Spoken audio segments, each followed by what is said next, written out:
Mga kapuso, nandito tayo ngayon sa may bahagi ng South Drive dito sa direksyon papunta sa may Quirino Grandstand, no?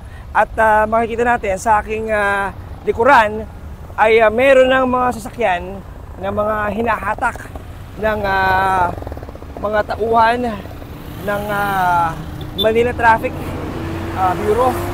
At ito, no, isang van na 3 araw na rin nakaparada rito at may nabuti ng hatakin.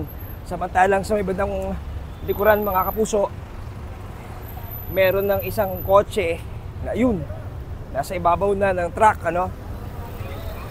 Nakakita natin ito na kanina nung ito ay kakakuha-kuha pa lamang. Ang ayon dito sa ating mga nakausap ay bahagi ito, mga kapuso, ng clearing operations na sinasagawa ng mga otoridad bilang paghahanda nga dito sa 3 araw na magiging pagtitipon dito sa bahagi ng Quirino Grandstand, no, na pangungunahan ng Iglesia ni Cristo.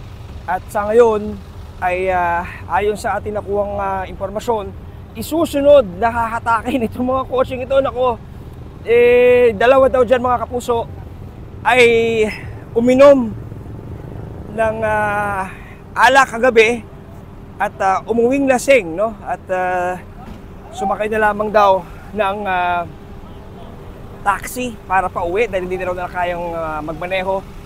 At iniwan daw yung mga sakit nila dyan, no? Kaya yun, no, kung hahatakin mamaya-maya. So ito na, mga kapuso, kita natin maandar na itong mga truck na may sakay ng mga sasakyan ng mga tino. So ilan lamang ito sa ginagawang paghahanda, mga kapuso, ng mga otoridad dito sa may era ng Quirino Grandstand.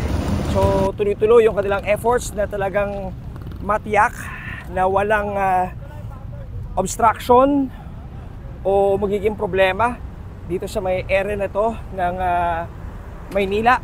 So tuloy-tuloy yung ating magiging pagtutok dito sa mga iba pang mga ginagawa ngayon ng mga otoridad bilang paghahanda dito sa nalalapit na 3-day event, no, na magsisimula bukas dito sa bahagi ng Quirino Grandstand. So yung mula rito sa Manila, ako si John Consulta ng GMA Integrated News.